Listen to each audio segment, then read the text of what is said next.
All right. I think it's on your profiles. I see it on mine.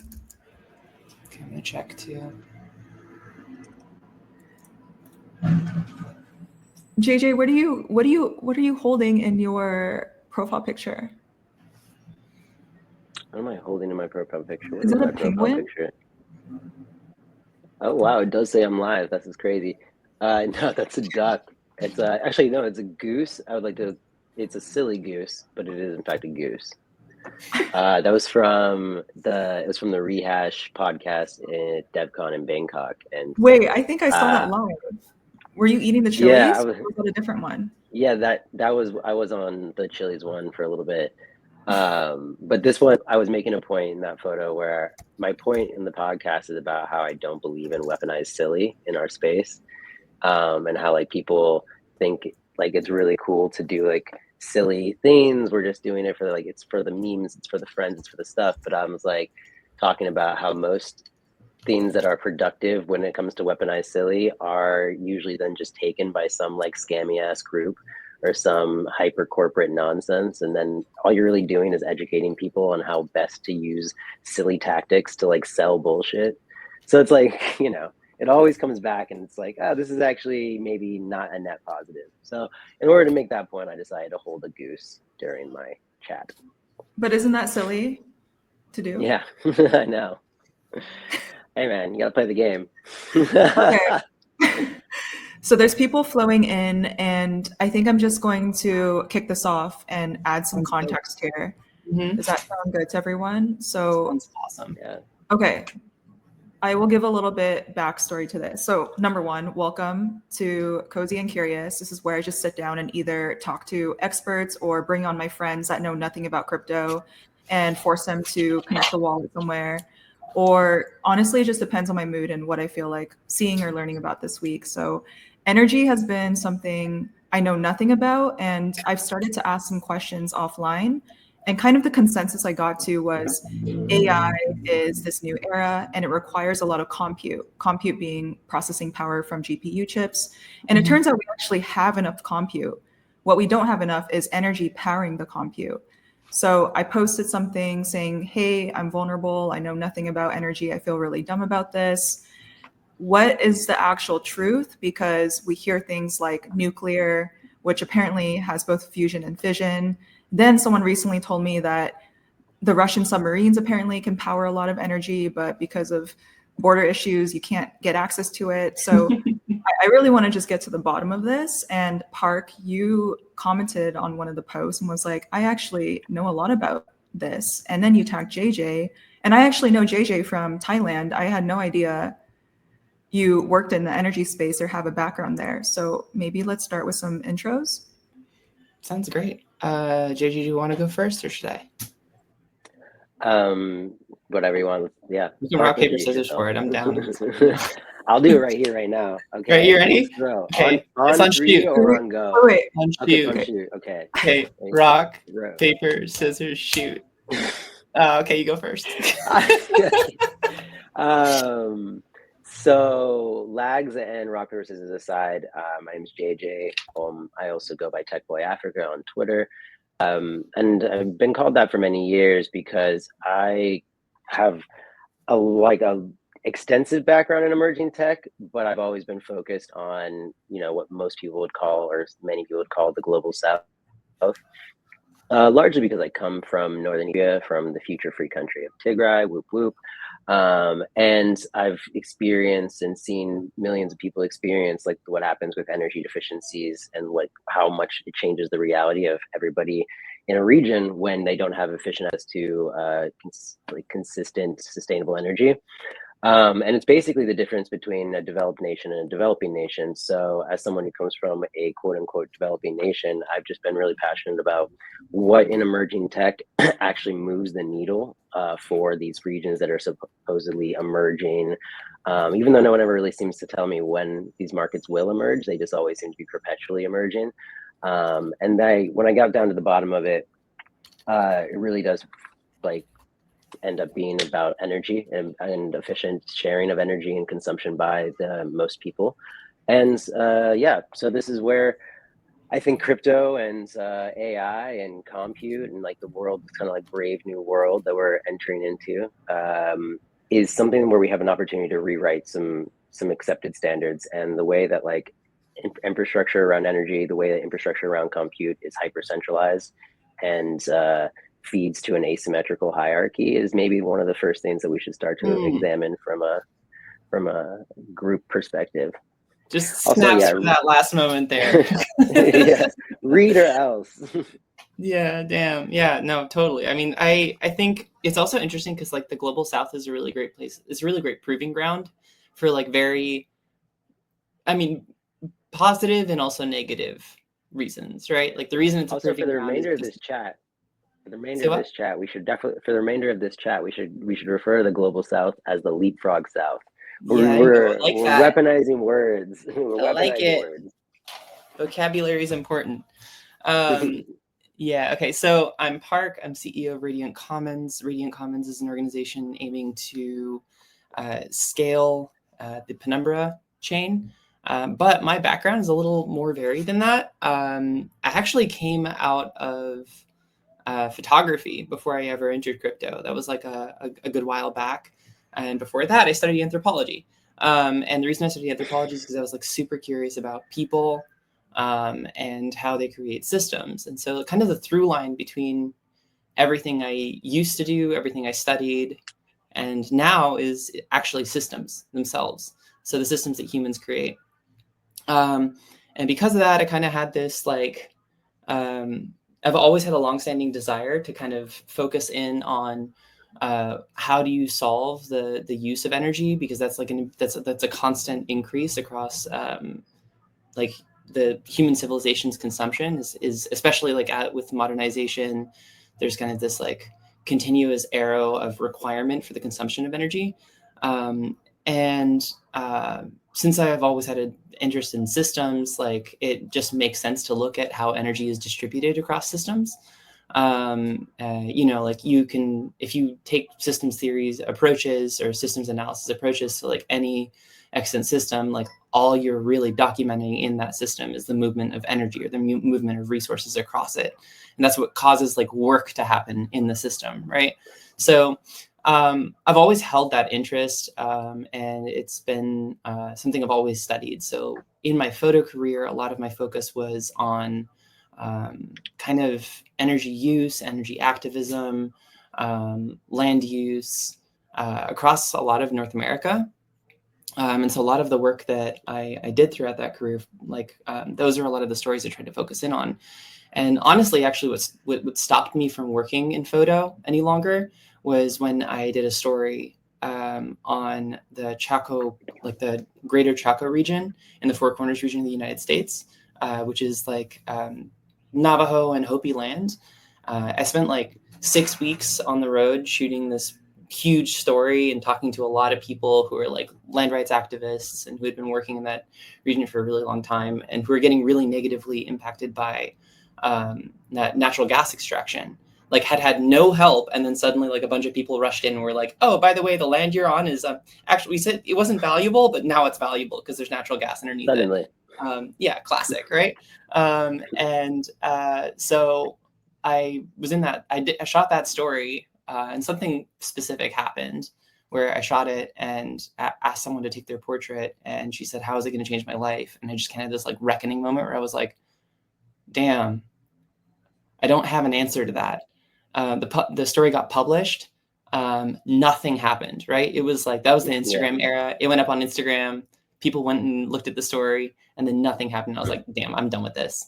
So I started looking around at other things and really got very interested. I like kept the through line of systems design in mind, and just kind of the meme of decentralization became really important to me. And with that came a realization that like, oh, actually the big problem with all of these energy grids and how you get power to people is like distribution. I started reading a lot of different thinkers in the space. And that's the reason I'm really hyped about this topic, because it's like our needs are like arguably are actually not going to keep going up, which is something we can talk about later in the discussion. But we're always going to have those needs. And so it's really important to be looking at the systems we use on a constant basis with a really critical eye. Yeah, because so Park, what you told me, you said you used two words to centralize energy when you replied back to me.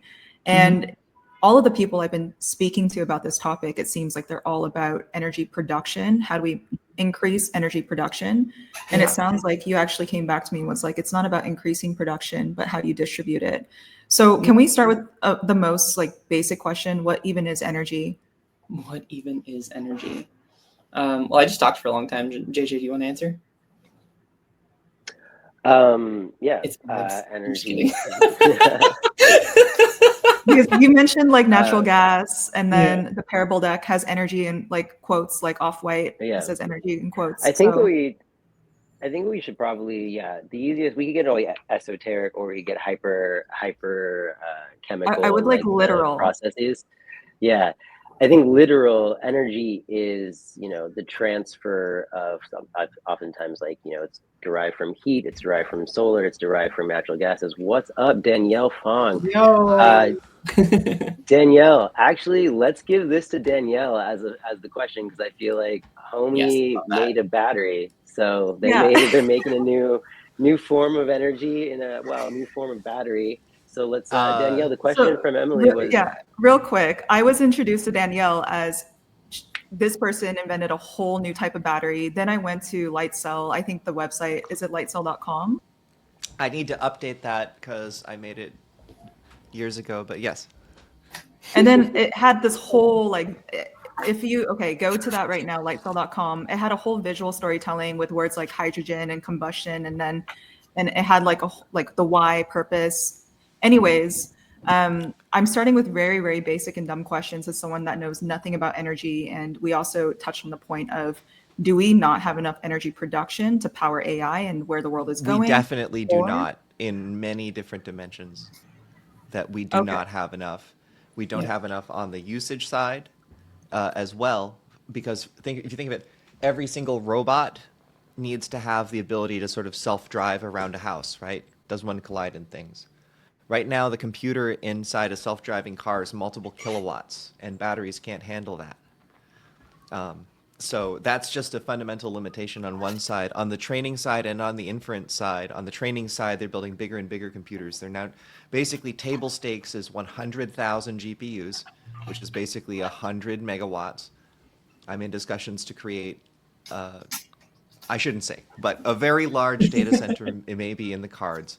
And there's been a huge amount of question mark about this because, and a lot of misunderstandings.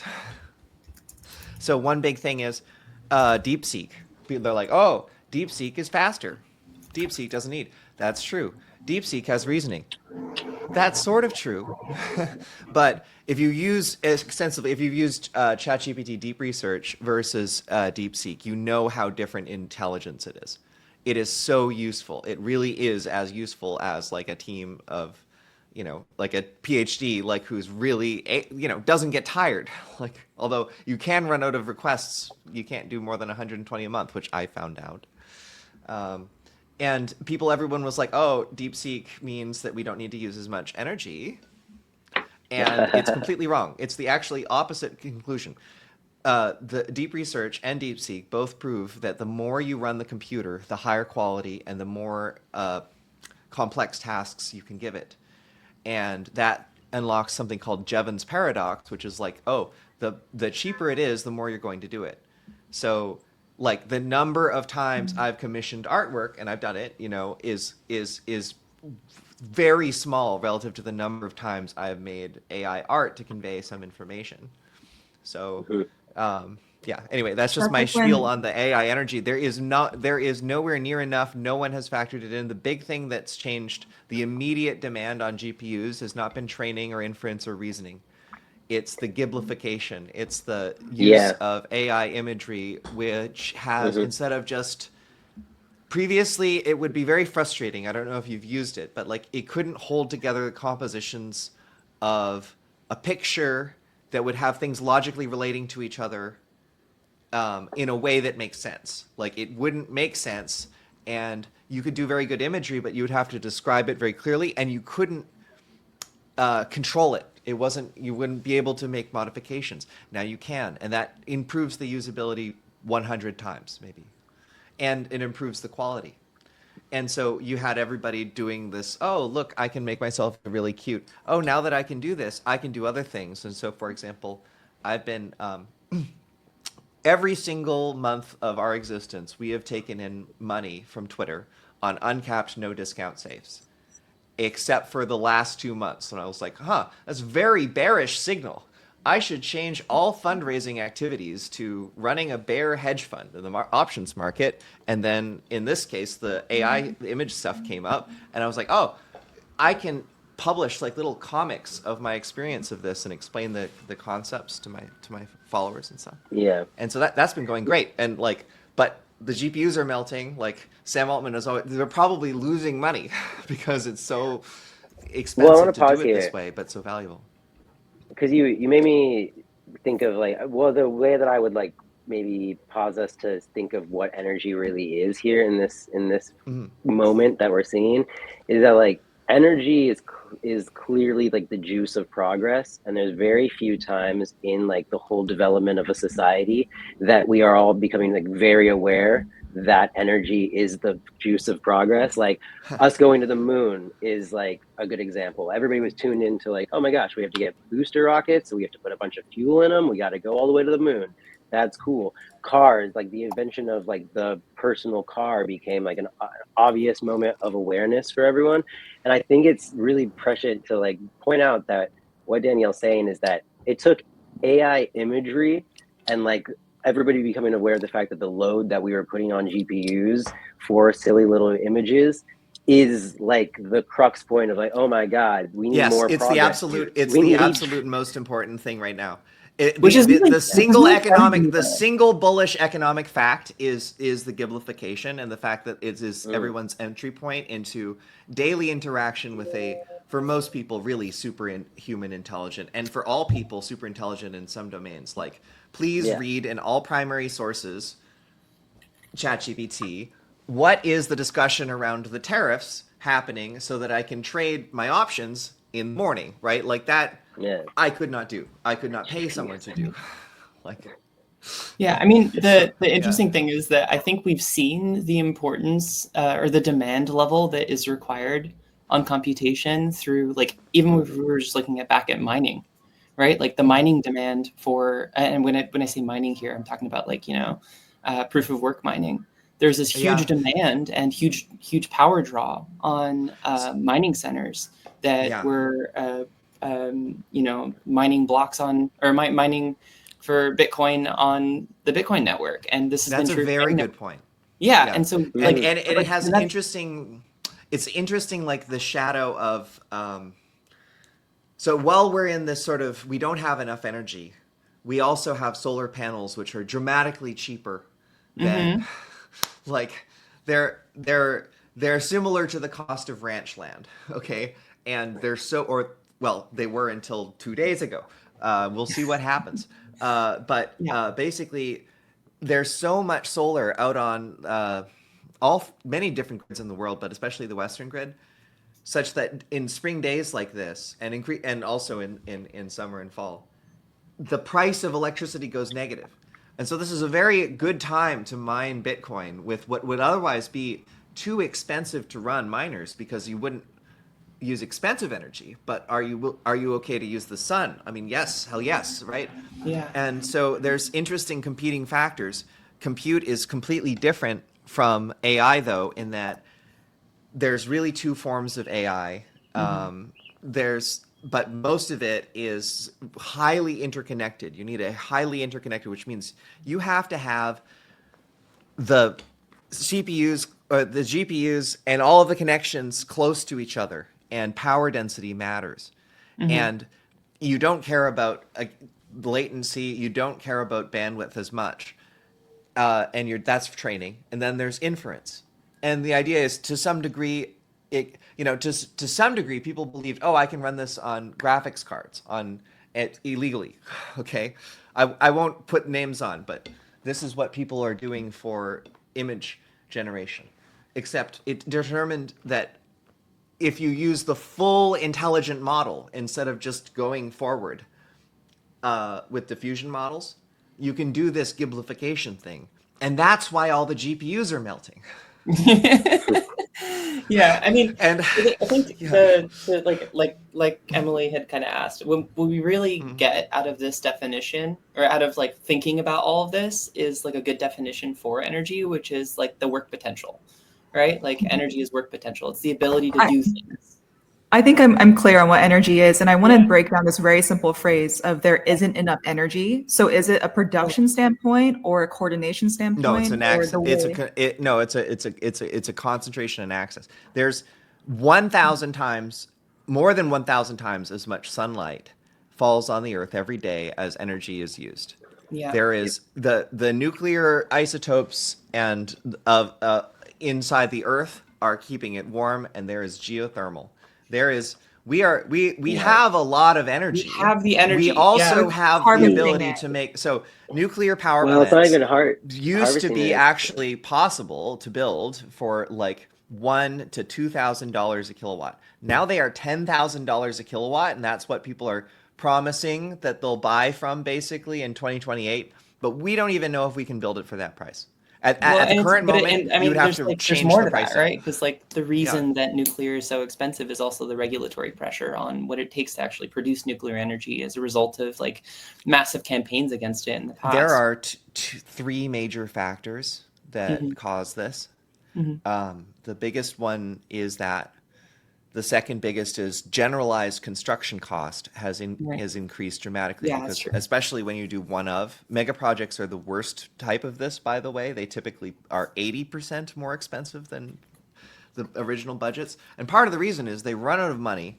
They're still paying interest on the original money, and there's no revenues to compensate. And then they have to refinance it, and they basically never catch up, which increases the price of financing mega projects, etc. But people will still do it because it's a national pride thing usually. And that's practically what you need to get the things built. Point is, we can't currently do this, and there's supply chains being dismantled right now. But the point is, we're getting in our own way, but the technological limitation of batteries is for real. It's not that we don't have cheap batteries, and it's not that we don't have a solution that we can install to the grid. In fact, people were adopting it. It's that we're shooting ourselves in the foot with trade policy. There's no substantial American supply. There is a substantial American supply of uranium. How much is it's it? just that it's Oh, locked in up uranium, in a sure. it's Yeah, locked there's up. no limitation in uranium or in fusion if we were to crack that, which we will. Yeah. But for battery, the immediate crisis, Right. Will there be an immediate crisis? Absolutely. What is the detailed properties of the immediate crisis? One, the batteries are too heavy for anything flying, so you can't do flying cars. Which normally all the control systems are way better with electricity instead of engines. So you're almost at a solution, and there are all these people who fund it, but all the flying cars have a limitation of 100 miles or so. And that's because of the weight of batteries. If you increase the number of batteries that you have by double. Let's pause here for a second. Sure. Let's pause here for a second, because this is kind of where. So actually, I saw a tweet you had sent a little while ago, Danielle, and it's a topic that I also very much like to pontificate about. But it's the idea of the Dyson sphere. And so for me, like philosophically, from a technical perspective, like when you're asking how can we harness and distribute like energy, right? And how can we get batteries, or how can we like do all of the thousands of times extra energy that's hitting the planet? How can we actually harness it? And the idea of this Dyson sphere is like, okay, there has to be a civilization out there somewhere in the stars that has built a like giant metallic sphere around their sun. And they are like harnessing all of this energy that's coming off of a sun before it's ever even like really entering the greatest space. And so what we like about though, when it comes to these populations, when we talk about in the leapfrog south, right? Where, so this is I'll show you guys a dashboard if you want me to present it in a second, but it talks about like, look, the average kilowatt per hour per person in, let's say, a region like Tanzania is fucking abysmal and really low. Also, like Yeah. the average megabits per second per person are abysmal and really low. And so then you look at what's the average GDP per capita per person in those places, and it's like, oh, these things are really low. So even though this could be a like $150 billion economy, this person is, making $1,000 a year. And it's like, well, they also consume no electricity and they have no real access to the internet. And so what I kind of been thinking about a lot when it comes to distribution and harnessing energy is like, it's not how can we as a society go off into the stars and become some crazy, awesome, it's like, how can we we're essentially already get on the space colony. Yeah. Like we are presently Yeah. hurtling through space, We're and here. Spaceship Earth has Yeah. actually So how- number of things we got to work on before we start prospecting. Isn't can we- that, that's the how whole can we thing with like basically- the Kardashev scale, right? Yeah, The Kardashev that's scale is like you have to like each number in the Kardashev scale depends on your ability to like harness your local energy resource. Yeah. So, Emily, so I like, want to by that- make by sure that that standard- Okay, Yeah. yeah. Can we let's do a recap? Right. Let's do a Sure. recap because we're Yeah. using some By that really standard, big words I'm trying to here. say- Yeah. Yeah, by that standard, all I'm trying to say is that we should be focused on what is each individual in a society's like Dyson sphere need, right? Like building how their can we own use star. battery? Yeah. Like So- a battery represents essentially a Dyson sphere for a person who's Right. like Yeah. No. recharging So their phone 6 that's times. a great segue. Can we go back to batteries and uranium Yeah. and trade policies? Well, Because let me- so what is the actual issue? Is it supply chain and trade policies, or is it politics, or Asymmetric is car- it? Well, It's an okay, well, asymmetric hierarchy. so let me try to answer that quickly. So first, it's the inventor of the lithium-ion battery. His last name is John Goodenough. Is John Goodenough, and the lithium-ion battery is good enough for the grid, and it is good enough for electric cars.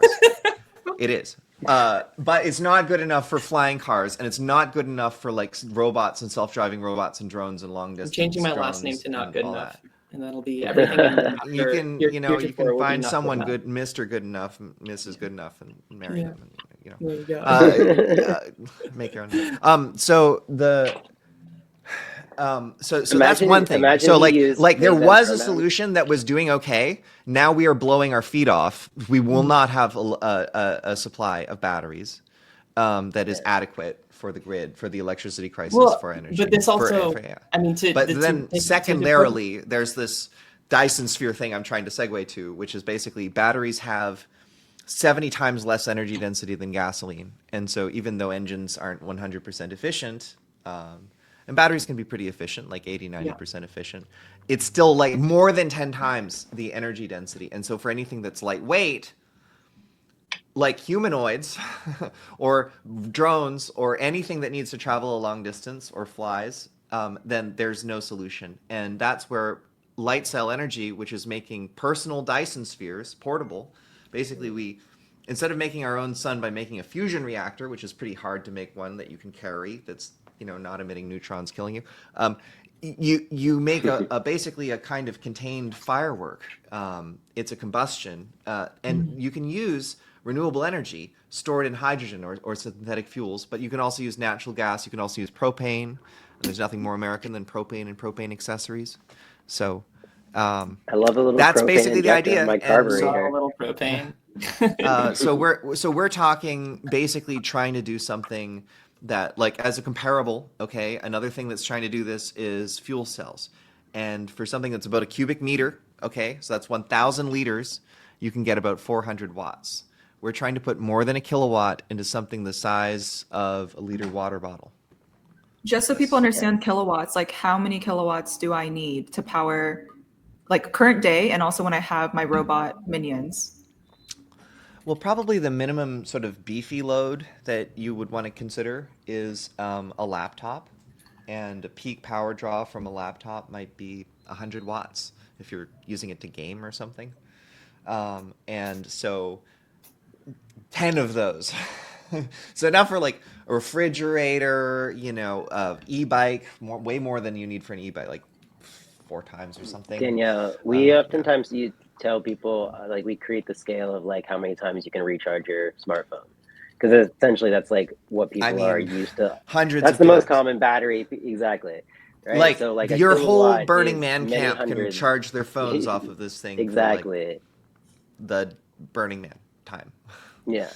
Yeah. Which actually that's an important part of that is like with the democratization of high powered lightweight battery cells, what you really become aware of is like, look, if I'm in Tanzania, like I was saying before, the cost basis for a Tanzanian person to recharge their Yeah. smartphone 5 times throughout the week, 6 times throughout the week is like 100 times higher than So it there's is for someone you you, need to get Emily. on here since you care about Tanzania. My friend, yes, my friend Sebastian Manchester, who was Yeah. an intern at my previous company, Light Sail Energy, and created a company as co-founder that did their first significant deployment in Tanzania, and Yeah. it's basically a mobile solar and battery network that's used, and they've got the price down to like $5 because they did all of the hard work of creating a completely homologated sourcing and manufacturing from like the market in Dar el Salaam and like brought it Hmm. together there, despite doing the engineering out of Halifax, Nova Scotia, and San Francisco.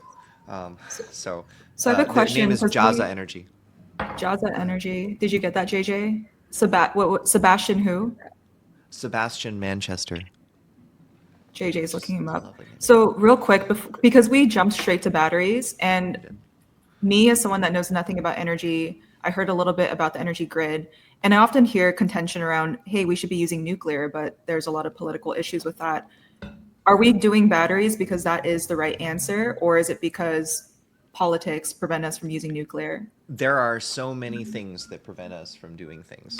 So all directions are tragically and lethally limited by our inability to do things. But it's To not like coordinate. Trump coming in and Yeah. slashing some suddenly make us able to do things. We can't. People have lost the ability to do things because they're out of practice. They're retired or dead, and they no longer are together as entities that can perform these things with anything remotely like the cost structure, especially with the amount of advisory. So the cost structure of nuclear is probably 5 times what it was when we stopped doing it, and like that isn't true in Korea, which has been making more and more and more of these. But if you were to take the Koreans and then bring them over and then be like, hey, can you make us some cheap nuclear? They would probably say the same thing. That so the Spanish, they have the cheapest rail line construction in the world, and it's like 10 times cheaper than ours, and like twice as cheap as the next cheapest. And so we brought them to California, like, hey, can you help us with high speed rail? And basically the whole process of jumping through all the hoops, and essentially there are special interests that have Hmm. political cover to weaponize the legal system. And when the Rhine was like this polity in the Holy Roman Empire, they would put all of these little blockades all along the river, and you had to pay a toll at each one. And it's basically that. And so every time a new political entity comes in, they basically set up to block development on anything in California. And this is the fundamental massive grift. But anyway, they basically the railroad people said they left. And they're like, listen, we can't even do this. Like, we're getting screwed around too many different ways, and we won't be able to hit the cost targets at all. And we're going to work with a country that doesn't do this to us. And they built in Morocco, which they did. These are the span it's like SPNF or something, National Rail. But this is part. This is like to the question of like what I said earlier was there's the issue is the asymmetric like hierarchy of people who control power and energy, and the fact that there is not like a widespread understanding and knowledge or even nationalization of people of like society's energy grids. And so when you look at California, I if mean, you that's look one of at the many problems, but even if it were solved, we still can't do it today. We have to can't learn to do do it. you're talking about We, doing it locally, or you're doing what do you mean by can't do what today? I'm saying that I'm saying that the real cost structure of us building a city like New York Yeah. today, if we were Oh to do yeah. it today, would be Oh, okay. something like That's not what I'm 20 to saying. 50 times because See, and it that's would where we take agree. 3 times longer because nobody has been building things and there's no one who's ready to take the risks. It's the same problem with all this manufacturing. Oh, we're going to bring manufacturing back. Yeah, yeah. But Who Danielle, is my point going is to like do that? actually my point is that from a non-Western centric perspective here, right? Like, there's a lot of places around the planet right now who get to like sit back and go, hey, wow, they can't build in New York, or we can't build in New York, but the way that we like adopt energy infrastructure from here on out probably shouldn't be through like the World Bank or the IMF coming in and helping us build an energy grid in our capital city, and then I like an mean, energy I grid think that that for our that's port city. So I I'm think saying that that there's a we're in lot a to be said completely about. different geopolitical situation as of 2 days ago. Basically, the People want to only say that, country but in I the think world, like the only energy is country pretty in the world constant. that can make power cheaper than natural gas that's currently coming out of the Yeah, ground from fracking. Okay, there are yeah, basically two types. All right, those that are awash in natural resources, so they have yeah. hydro or they have geothermal, So and that's my point, there's is like, that there's a lot of these inside of like, so Ethiopia, where I'm from, right? We have the yeah, world's biggest hydroelectric dam that's yeah, ever existed, and it's yeah. been built, right? Do you think that people who live at the base of that dam have access to electricity on a regular basis? Because they don't. And Of like, course not, of yeah, course the not. But they energy that's should. being But made by that, exactly. But the energy that's being made by that dam is going to Chinese Bitcoin mining. Like, there's a what we're huge talking about Bitcoin is mining firm that that's I mean, able to this have, is the same story as the Asen Dam down in Chile. It's the same yeah, story as like the resource war in my country of Bolivia, yeah, where yeah, there's like this constant resistance to wanting to capitalize on their lithium resources, and now they're moving. yeah. We're moving to new batteries, and so that's not even a useful like resource anymore. You know, it's So not, when yeah. listen, it is not just the people of the lower on the totem pole countries in colonialism that are being Mm. ignored. The Oh, definitely. shareholder capitalists of the United States are kicking and screaming, and Trump is saying, no, we're not going to, and they're basically shutting everything off. But the reality is, we live in a universe of energy abundance. It comes from the Hmm. sun. The cost per person is like in the hundreds of dollars to have a permanent supply of energy. This is the reality. And so when we solve that package technologically, everyone will be liberated, because the economic value of a person who's liberated is so far in excess of the few $100s to give them the energy that they need to like continue to be connected and continue to cook food and continue to be warm at night and like move around, that everyone will be empowered. I totally believe that. Will the powerful try to do that? No. You just do it under them and then cut them in, and they won't try to block it. There's no way to do it. There's simply no way. And most of the so pieces are already there. The batteries are already there in Tanzania. That's what I'm saying. It's going exponential. You should see in Pakistan, which had terrible electric.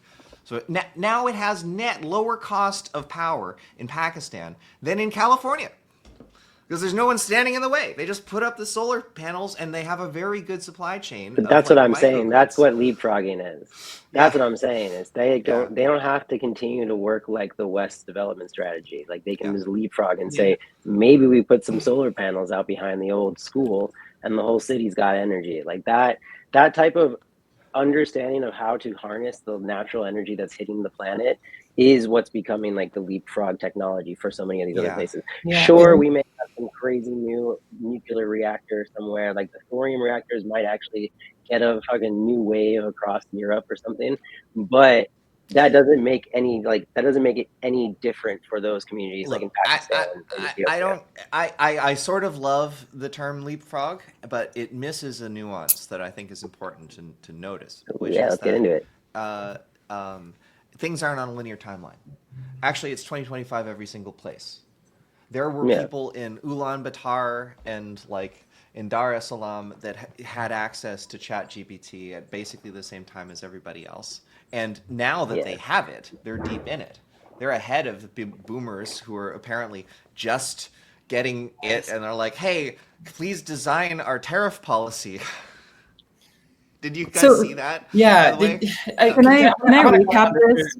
Can I Go ahead. recap so Yeah. far for everyone that's watching? Yeah. So Sure. Yeah. it actually sounds like we came down to the bottom that there is enough energy, Yeah. but the way it's being harnessed, packaged, and distributed is blocked due to powers that be, capitalism, asymmetrical hierarchies, and Hierarchy. also supply chains. Well, I wouldn't say that it's being blocked by capitalism. Without capitalism, there's no possibility Fair. of harnessing this energy. To be clear. Fair. Yeah, I The- think the- I think it's I think I like your point specifically because capitalism, Yeah. But- a lot of people like to beat things over the head with the idea that capitalism is a bad thing, but really it's just it's a social technological development. The reason is the failure of capitalism. The Yes. things that poke in the Right. hole of that are Emily's making like, "Can I get everyone through a involved recap?" insane amounts of money. Yeah, no, I feel you. I'm trying to break and this down make and sure solving I the understand. problem, right? As you can tell, Emily, this is a big thing. This is a big there's a lot of depth here. Yeah. So Well, that's why you went straight to batteries, because it's like you mentioned something, Mhm. Danielle, of Yeah. if the powers don't let you, then just do it underneath them and then cut them in. And it sounds Yeah, like exactly. batteries are the way to Yeah. distribute and package this. And it sounds like lithium batteries are good enough for what we have right now, but not good enough for this next wave of flying Mhm. cars and robots and massive LLMs. Do There we are- have a path there? So it's a little marginal. So batteries are good enough for several hours of the grid buffering, but as you start to require more than that, the cost and the degradation by running the cycles begins to shut it out in terms of economics. And that's where it was before. Well, China's probably going to triple the cost of batteries. So there was a solution, not a solution anymore. I went to batteries though, or to do what I'm calling the light cell, which is a hydrogen or hydrocarbon internal combustion engine. Okay, so we're trying to beat the internal combustion engine and batteries, although not in all dimensions, because there were so many things that I saw that were limited by energy density. Every single time I got on a plane, I'm like, look, there's exponentially increasing demand to want to join, the upper middle class that can fly to different places in the world. And every time I'm doing this, I'm burning fuel, and there's no solution on the books for how to achieve this sustainably. And I was like, and it's not just this. Small aircraft are actually more efficient over long, even medium distances than cars, which are constantly touching the road with their deflections on the tires and friction and starting and stopping, and they're faster. And so, what's the limitation? It's actually not aeronautics. Now quadricopters, if you basically scale up a quadricopter, and people literally just stand on them, big ones, and move around, but that'll last 10, 30, 15 minutes maximum. So you need more energy density. But if you can do that, then you have compounding gains. So you get energy density for free with fuel. Chemical energy has a dramatically higher energy density, although nuclear is even, or many orders of magnitude greater than that, but almost 100 times the energy density of batteries. And so therefore, what's the problem? Well, in an internal combustion engine, you have multiple explosions of several hundred atmospheres. So you need to build the thing out of, steel or aluminum. And it's only producing that power a fraction of the time, not continuously.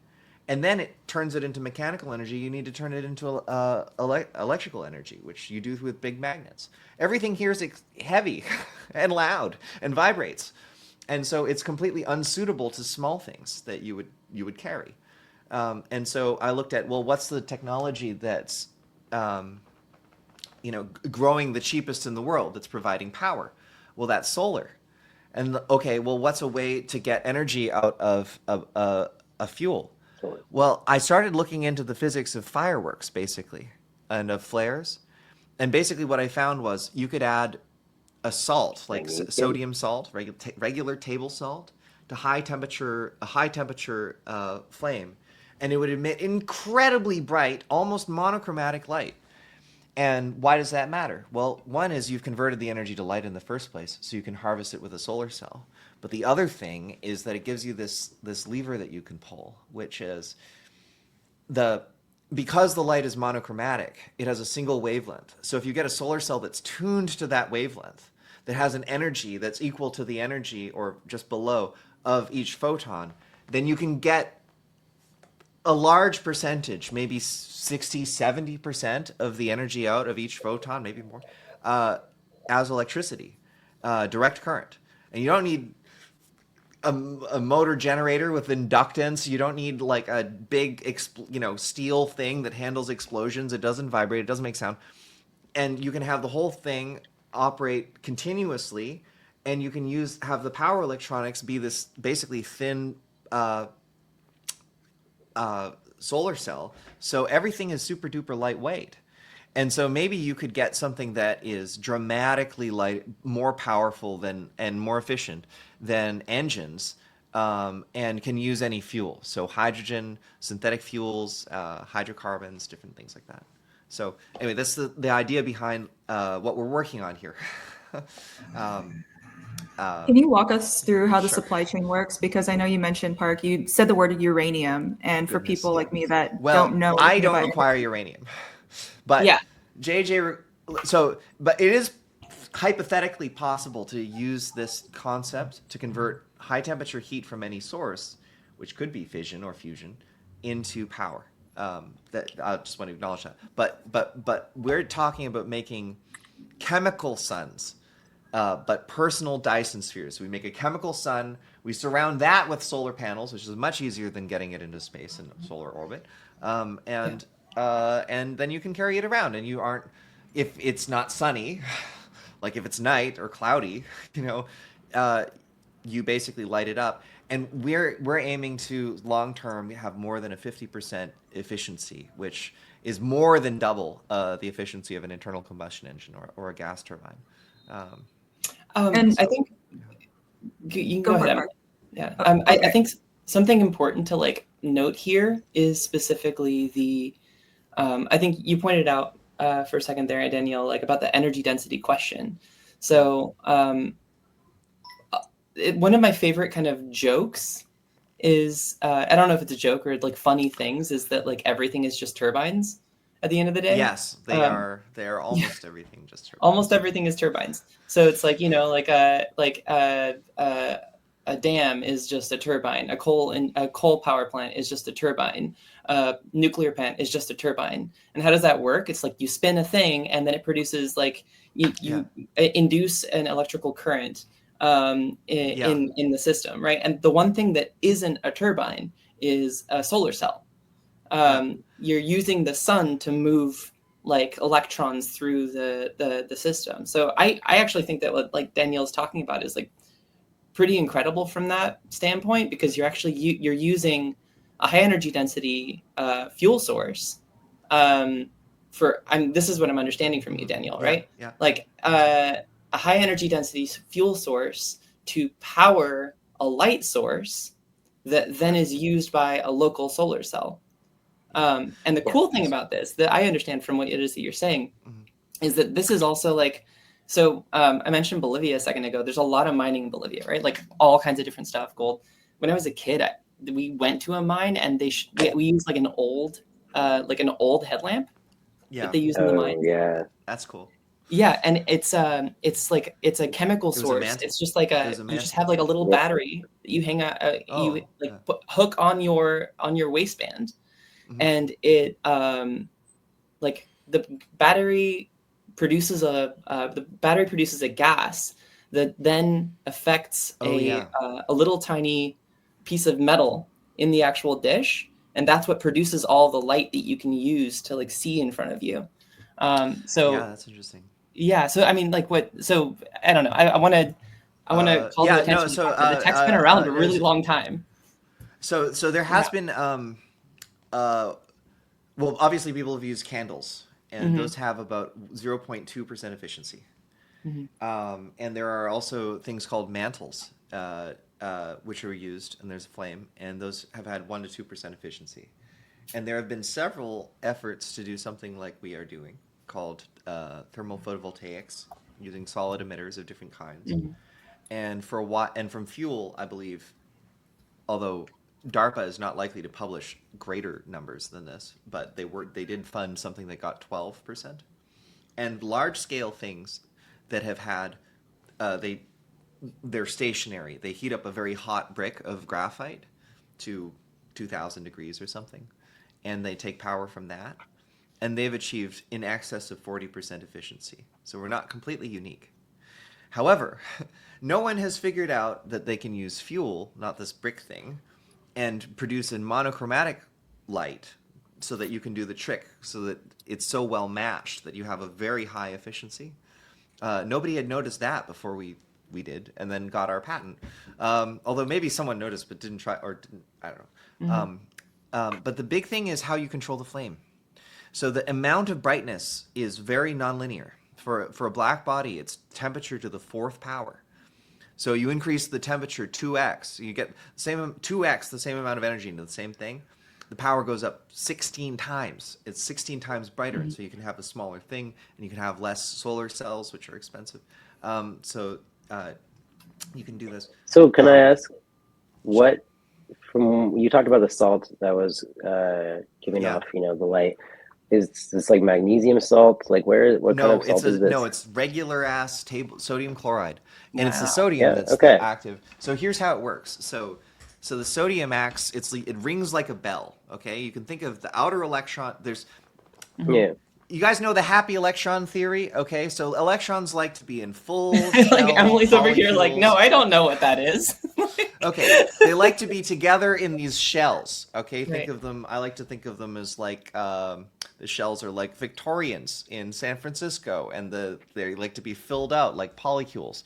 But the outer electron doesn't have any shell buddies, and as a result is extremely easy to excite, very easy to get. It's at a great distance from the nucleus, and it jumps between a spherically symmetric ground state and, like, you can kind of think, you know, you wang this.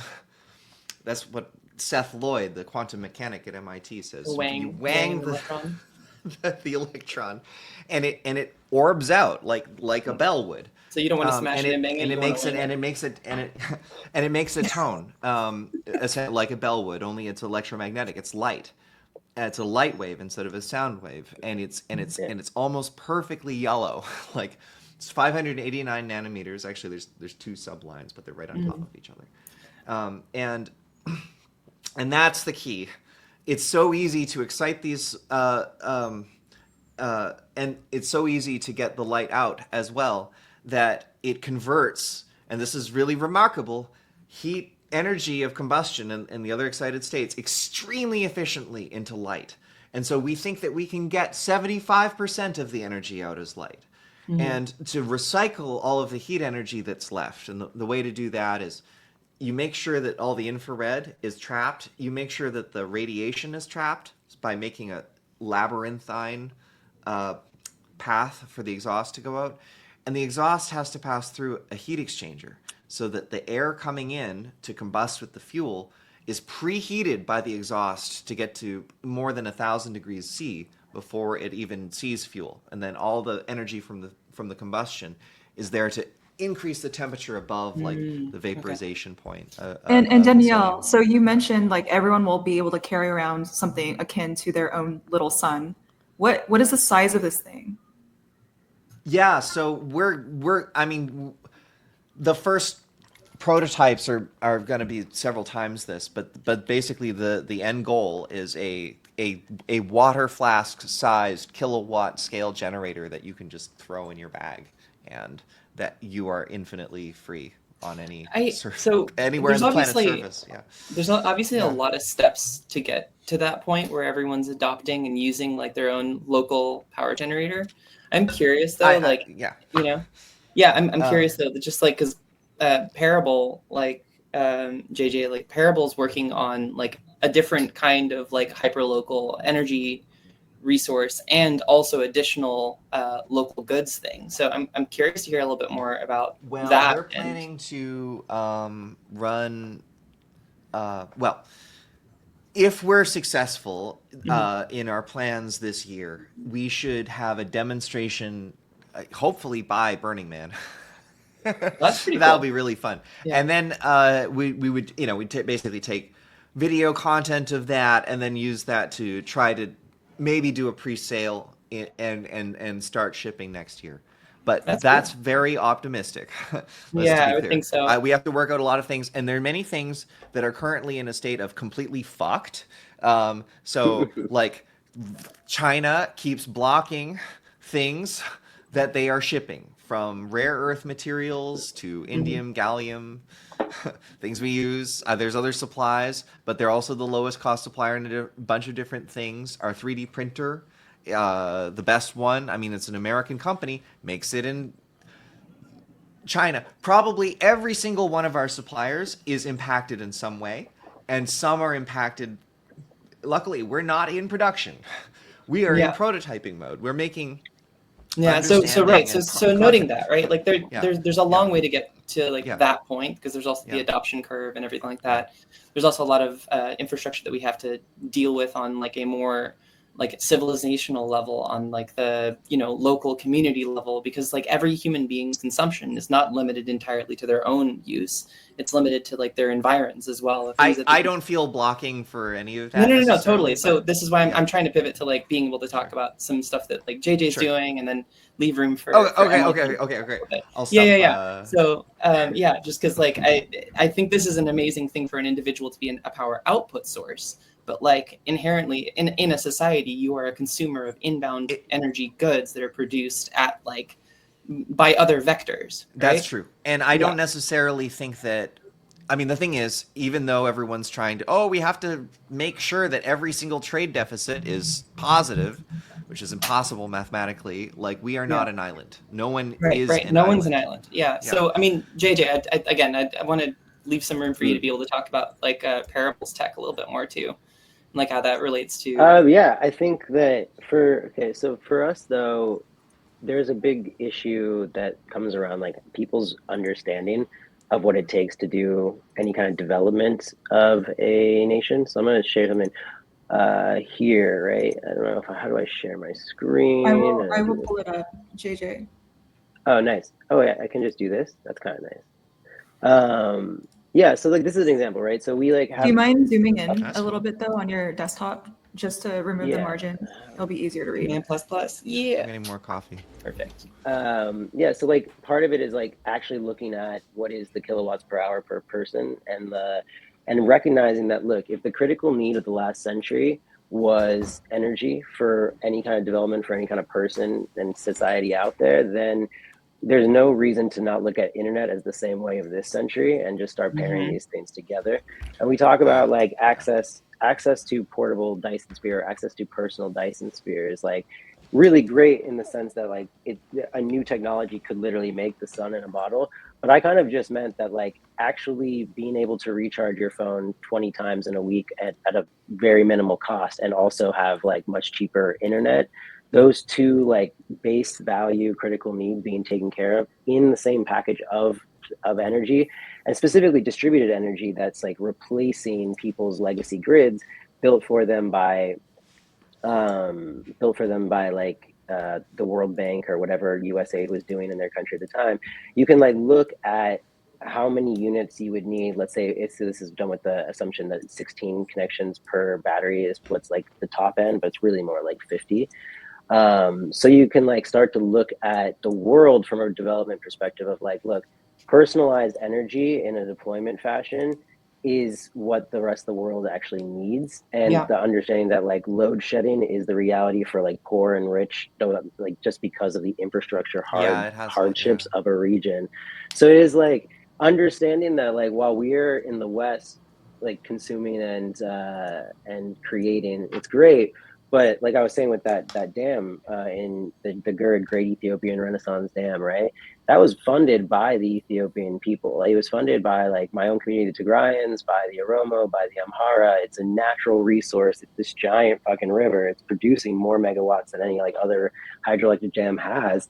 And it's not going to the Ethiopian people, right? And the reason it's not going to the Ethiopian people is, well, one, it's easily, all that energy is routed on these lines back to the capital city, and the capital city decides where that shit goes. And so I think when we have this like AI boom, and my point around like people recognizing that that energy is what's is happening for these Studio Ghibli things to be created. It's like we're at a great awakening around energy again. And we haven't been there for many decades as like a society, an international society. And so this awakening for the global South, or what we call the leapfrog South, is like that, like recognize that your energy grid for the AI they're going to bring, for the data centers they're going to build, and they are building, like in Nairobi and sub-Saharan Africa, that's Yeah, taking your energy. That's the energy that your society needs. I disagree dramatically with this. Okay, The wait, energy. let me finish then. Okay, Let me Yeah. finish then. but Yeah, let Yeah. you finish. I So, well, that is like when you're Facebook and you come into Nairobi and you set up a data center, you are Facebook setting up that data center, and you're taking a bunch of energy from the grid, and you're as a company, you're consuming a shit ton of kilowatts per hour for that company, like what you were talking about with 1 kilowatt in a bottle, but that's not the reality yet. So when these grids are focusing all of their development on the capital city, making sure that they can have the infrastructure for another data center, another skyscraper, they're doing it on certain one city, two cities maybe, but they're not actually focusing on like what is this the basic energy needs and connectivity needs of the greater population whole. So I'm curious where you're going with this, Danielle. Okay, so basically, there is no solution to the planet going horribly without radical energy technology outlay in multiple ways. This is not possible without growth. There needs to be growth in supply and demand. And it's not a contested resource to take sunlight that hits a patch of land, and it's practically not a contested resource to take geothermal energy. In fact, geothermal energy is so abundant that it will last, even though it's not being produced at a rate as fast as the sun, it will last longer than the sun will until Right. Okay, Because sun wait, what do you does. disagree Okay? with? So I disagree with you. There should not be opposition to large projects in AI. For the first and only time, there is a possibility to succeed in terms of getting an energy technology out there without being decapitated as an inventor and an entrepreneur, which if you look carefully, including in the case of Tesla, is always the case for entrepreneurs in energy. It even was the case for Thomas Edison. Okay, literally, and which is my angle, and the way Yeah. I am doing so is to provide renewable geothermal and solar and stored energy to AI data centers, and then roll out the technology to everyone. And so when people say, "Oh, I'm taking their energy," like, no, they're paying Okay. extra because they need it now. Yes. They're the most capitalized organizations in the world, and they're paying Yes. more than you will pay, but Yeah. and Yeah. they will start to deploy it. That's my argument. Oh, okay. So then we don't disagree. You're saying No. that, like, yes, we should be creating new energy sources for those AI like databases and data centers. It's like a great catapult. It is We have to a do both. leapfrog moment for You you. know, we have Right. to We have to do My be both. open point. about the fact that we're My motivated to point. do both. We're doing Yeah. both. Yeah. My point, and like the greater point here, maybe this allows us to segue into like decentralized compute, is like, one, there's new ways of doing compute in a decentralized fashion that actually can help achieve some of this stuff. And then two, it's like, if you look, there's a great 60 Minutes on this. So I can find the link so Emily can share it to her community. But like, I was really surprised that 60 Minutes went through it and did it with the Canadian or the Kenyan community that is doing a lot of data labeling for OpenAI, Facebook, Yeah. or Meta and That's stuff true. like this. And they're getting paid freaking cents, like shitty ass wages that are in like a sweatshop doing all this data labeling out of Nairobi. And their whole point in the 60 Minutes was like, why do we have all of this subliminal power, the idea of literally what are Yeah. words and how do we like label things, but we have Right. none of the corporate and structural and development power that actually creates value from this technology in our community. And this is my another great point Yeah. for why Parable is creating these decentralized data centers and shared compute local LLMs, and like we feed that up into a regional LLM that feeds into like our greater algorithm stuff. But the Yeah. point being, like, truth from the bottom up is the only way that this is actually going to work, and so therefore infrastructure and energy from the bottom up is the only way that's actually going to support creating decentralized compute from the bottom up. And decentralized compute from the bottom up is all it's going to look like is in 5 years when you have Facebook and you have Twitter and them going, okay, so I guess like our stuff was built on some like mildly racist or like pretty ill-informed models about like sub-Saharan Africa or southern India or maybe the Caribbean, and we don't actually have a lot of good info on this. And they're They gonna be have like, we have grabbed $500 million everything. to that's the thing, is they've scrapped everything that exists right now. It's in That's there. the assumption. That's the assumption, is that everything that exists right now is truth, and it's so ignorant Well, to it's what's not. actually out there. I, Because what's out there is like, okay, whatever. Like their concepts are wrong. Everyone's concept is being priced wrong on the market, and it's completely bullshit. but that's the thing, is in a in way that 5 it is years, That's a exploding. market thing, though. That's markets frequently price things off of like a incomplete information. No, You know, but this the like a point is, thing. the point is, people are complacent. Like Yes. they're radically, unbelievably complacent to a level that if you apply this complacency in our ancestral people are environment, complacent. you would die. You would die with high probability and relatively quickly. And people are going to be shocked out of this. And there are a lot of assumptions, and there's a lot of unfairnesses. It's not just Kenyans who are and Nigerians who are involved in training. It's every single ChatGPT user now that was a seed, but really this new stuff is the usage. That's by far the bulk of what's happening. And it's getting slurped up into AIs. And so what is it? Is it going to be $200 and then now $2,000, now $20,000 a month subscription which to ChatGPT? is why local Or are people LLMs, going to use DeepSeek Yeah, on I their mean, own this thing? is where I'm at with community it too. LLMs, This is where I'm at with it LLMs too. running on community infrastructure, that's community energy, community connectivity. These communities owning that data that bubbles up and is used by those big corporations is the only way forward, because otherwise we all get priced out of intelligence and knowledge, which is something that I agree vibes wise with what you're trying for. disagree. But I don't know about the logical chain. I disagree with this idea that you have to be a giant corporation to make valuable AI tools, and or you have to be you have to let a giant corporation into your community and your country in order to have valuable AI tools. And I think what you're also seeing is like a bunch of these corporations telling us what is valuable from AI, from what an AI can do. And one of the best marketing things I've ever seen from the white man's burden evolution into effective altruism argument that's been having the last couple of years was that open letter about AI. The open letter about AI was just a bunch of like billionaires FOMOing a bunch of other billionaires into wanting to look intelligent. So they signed a document that said like, AI is really scary. You should just let us use it. And if that's the most bullish sign I've ever seen for local like community ownership of AI. And I think AI's ease of understanding from what it's giving you is potentially going to be the downfall of a lot of these corporations, and there's a reason why a lot of them are trying to stop local LLM infrastructure. I was heavily involved in the SB 1047 fight, heavily, which we won. Okay, we won. There's going to be substantially no regulation, and basically it was a process of eroding their arguments, not necessarily eroding what they would like or not. It's like, look, once we have a light cell, okay. It's not stoppable. Even if they kill me, someone will be able to make it somewhere else, huh? So that's the attitude that open source AI will take and is taking. But there's so many orders of magnitude in wealth that are relevant.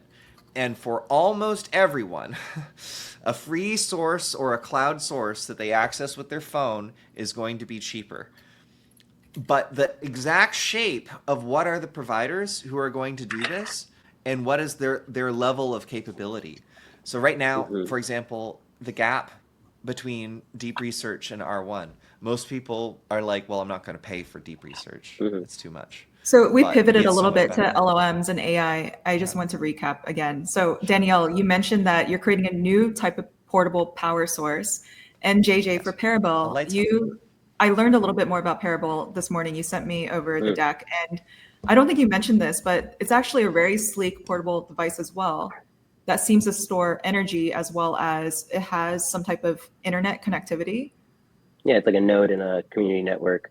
It's just broadcasting basically an MVNO of a number of gateways. So like when you have like multiple eSIM providers, you have Starlinks, like all that stuff routing through the same protocol, and then expanding that network and revenue sharing with node operators. People who have taxis and just attach a Parable unit to the back of their taxi and stuff like that. Pretty sick, actually. It's cool. Yeah. And I focus on like 5 to 10 kilometer like ranges, right? So if you go after a second tier city. Oh, sorry, I'm interrupting and you're answering, but I'm curious the stats. Danielle, I think we're what's the both a point? little neurodivergent, and I know Park and I are, so I'm feeling like this is a fucking hilarious conversation. This is the Itchy Brain podcast. No Yeah. wonder it's what cozy and curious in the background's a cloud. Yeah, I think we've all got a little Itchy Brain system. But yeah, no, I think the issues, and why I showed that screen earlier is like, look, distribution, and where Danielle and I are both like harping and like talking about here is like, look, batteries are unstoppable. Decentralized energy grids are unstoppable, and the main format of controlling or slowing the progress of society, like of communities of color, of people all over the planet, like freaking North Carolina when the whole place fucking floods. Oh, man. It's like, look, battery, like controlling the grid on a centralized format is the control mechanism of everybody. It's a control Of like mechanism. all these, it's a control mechanism, and we are at a point where we can use AI to like help people understand that like this is, you know, a huge tax on the energy grid. But we're at a point where like batteries and deep cycle lithium ion batteries like are pretty cheap, they are pretty lightweight, and they are pretty small, and they provide, you know, just enough energy to where like, look, when I am in the Bahamas and I'm talking to a bunch of bankers that all drive Mercedes and BMWs and stuff, and I'm like, hey, how many of you had the power go out this week for a few hours? And every single one of them raised their hands. Like, look, that's the reality of island infrastructure. Yeah. That's the reality of a lot of these countries' infrastructure. So for us, it's like, if we can give people a box that looks cool and unique and different, but all that happens really is that it can be plugged in, and then the second the power goes off, it defaults to a battery backup. That is just us saying, like, instead of you having 4 hours of connectivity a day, now you have 24 hours of connectivity a day. And what can you do with your productivity in 24 hours as opposed to what you could do in 4 hours? And the reality is, like, all that data we're scraping from the global south, we're scraping it off of people who get to go online like 5% of their life, as opposed to people who are us. I want to tack something onto this, because like I think about this like TED talk I saw a long time ago from Sugata Mitra, who was talking about like the enablement of like people's knowledge by just providing them with resources, and just like the cliff notes on it, because I think it's like really, this is like an important part of what it is that you're talking about, JJ, which is like increasing connectivity means you increase productivity gains, which is like Sugata Mitra put a computer in like relatively poor Indian village with like all of this information preloaded into it. I can't remember exactly how it was put in there, but put it all like on a computer that was like in this like stall, and was like, yeah, cool, we're just gonna see what happens. Like there was no instructions really, right?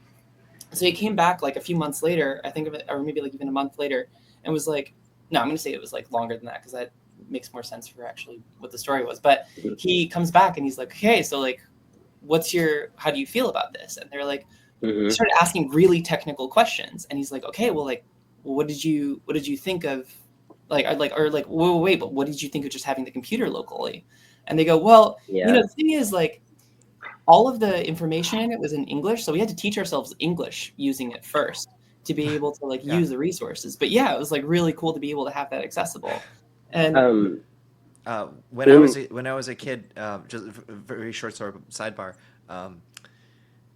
the schools were getting rid of the old generation of computers. And my parents, we all traveled to Jamaica, and we brought the computers and brought it to Jamaica. It was an enormous impact. Well, I mean, like, so to this point, right? Like, this is like kind of the point I'm trying to make, is like, if you offer people resources, they will utilize them. And this is like, I think the core utility of being able to, that the tablets thing, I have a lot of like hesitance around like the one laptop per child thing. Like but whatever. We don't want to deviate too far. One of the things that all that one laptop per child stuff is like whatever, but it's all built off of Nicholas Negroponte out of MIT. Basically, they gave a bunch of tablets to a bunch of Ethiopian kids in a village outside of Addis, right? And when they came back, like they didn't give it, like you're saying, they gave them zero instruction. They came back, and I think it was 2 weeks in, a kid had learned how to like hack the UX and stuff of the tablet, like an Android tablet, right? But the thing that was most notable for them was how quickly every other kid learned the exact same like skill. And so it was the immediate meme sharing of like a new skill has been acquired, new achievement unlocked. and then now it's unlocked for the whole community, which is a large portion of what like Parable's arguing, right? Because there's all these different crypto projects, fintech people, all these different like Stripe buying Bridge, right? And they're like, yeah, we're going to do the same thing we did in North America, and we're just going to do that all everywhere. And it's like, look, the thing that all these banking the unbanked guys don't understand is that bank turns off for more than like 24 to 48 hours. You're not using that bank. And for us, it's like, look, staying online is access to banking. Staying online to any of these things, that's what's going to happen. So when I talk to like crypto ecosystems, I'm like, yeah, you should think of connectivity and energy as onboarding tools for crypto. And you should think of crypto as a leapfrog technology once it's achieved that foundation. Because if you build on a decentralized energy grid and you're building decentralized financial technology, that's fucking potent. Like that's a really potent thing. It's also the fastest way to get hundreds of thousands of daily users in a really short period of time, which is not something that any chain really can say, is that they don't have those types of growth. Well, Cardano models claimed to be able to offer everything to the global So, south. going back to distributed energy, we're getting close on time. So I have two closing questions. I essentially just want these two insights that people can take away from. First one is actually just with recent news, because both of you, JJ and Danielle, you're building portable devices that does require distribution, and tariffs were announced 2 days ago, which affects trade. Do you have any thoughts about this? That's the first question. Well,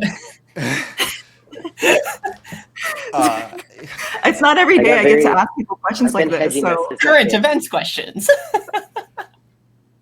Well, I like I said, I changed all fundraising efforts to understanding what was going on and trading bearish options and long volatility. So if you're in the volatility merchant business, as Trump is, you're doing great.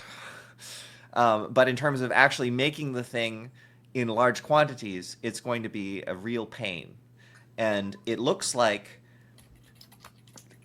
remarkably, the United States, by applying such high tariffs everywhere, it is almost certain that manufacturing will be built elsewhere. And so the question remains, what the hell do you do? And but I can't easily travel from here because they will probably, throw me in prison in El Salvador. And so therefore, I am stuck here. So it's very interesting arbitrage. As a result, my family has to do international different. So you may or may not be open to like a mule type network, is what you're saying. A what? A mule network. Yeah. What's a mule network? Like, it sounds. For resources, we're gonna pivot away from illicit drug transport and move to instead illicit resource transport. Yeah. Just minerals. We're just transporting gems. I don't think that's. Yeah. I think that the thing that's the trade is in bits, not atoms, right now. Yeah. Well, and I think. And we're in a people are saying recession. They are. The problem is that the person causing it was the call's coming from inside the house, and the person is still there. So he's trying to drive it into a state of desperation of some sort. Rich people love a recession. Yeah. For just to answer your question real quickly with regards to the state of the world, I started hedging pretty like 3 months ago and started doing a couple trips to the Arab world and going after like Saudis, because the Saudis are doing a lot of really interesting stuff with battery technology as well. Specifically the transportation of so they're doing a bunch of research around hydrogen fuel cells, but also like basically mixing hydrogen with ammonia so that they can have a liquidized form of it and send it across their existing oil pipelines. So they're doing a lot of and so they're basically trying to figure out and revolutionize the hydrogen fuel distribution problem at the same time so that they can still, be those guys.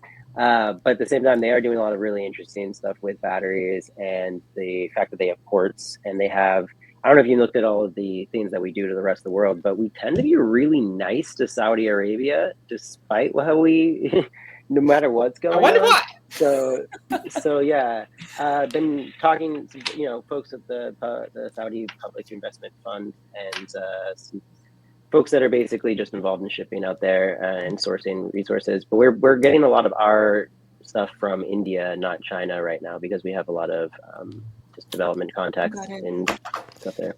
And for everybody watching, like the last 3 minutes here, what is something that the everyday person can do? It sounds like you mentioned awareness, like Studio Ghibli on Chat GPT 4.0 really helped with awareness. I think awareness is like maybe the right way to start thinking about it, because like I think individual energy consumption from an economic standpoint is actually a lot more salient an argument than taking individual energy consumption as a result, like as an environmental impact. Yeah.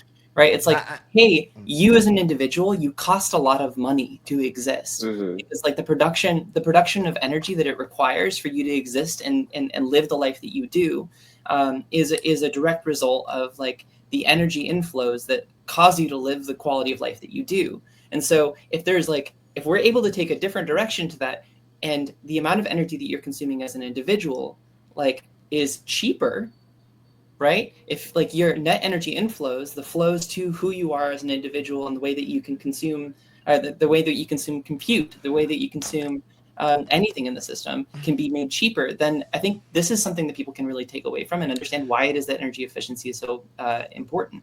And like what I would add to that, and I just want to like make my point because I haven't had a lot of chances to. What I would add to that is that specifically the meme of efficiency is important from an economic standpoint. Make things cheaper is important from an economic standpoint. The energy grids that we use right now are, like the result of the last 100 years of building energy grids, and they're incredibly inefficient. And if we move to a trajectory where we can produce everything locally, we get to a place where we can kind of stop using those and work with a much more efficient, hyper-local energy infrastructure that allows us to utilize and still meet the same quality of life that we want on a local basis, without having to worry about going back and fixing an incredibly broken energy distribution system that gets us to the present. Just to add to that, an economic efficiency calculation is the value of something divided by the cost. The reality is energy is already really cheap, but the ability to use it and the way to access it, that's what's changing, and that's what's turning the numerator.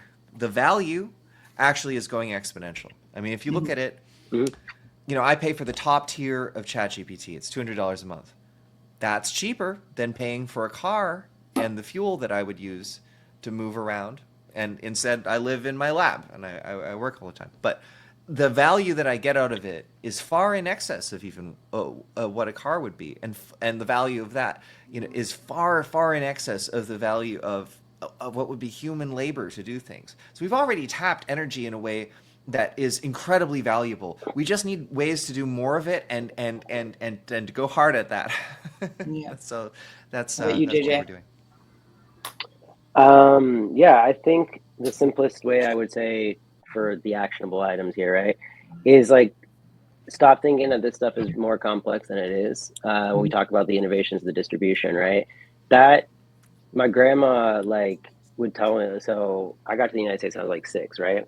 But I had this grandma who was here since she was a kid in the 20s, and she grew up in Boulder, Colorado. And she told me about people who had battery cars back in the 20s. And she's like, yeah, a guy in my block, he built a battery car. And there was another guy a few neighborhoods over who built a battery car. And she would talk about how there was battery cars really before she saw even a lot of gas cars, right? And the expectation of what a car could do was different, right? And you didn't need to go super, super fast.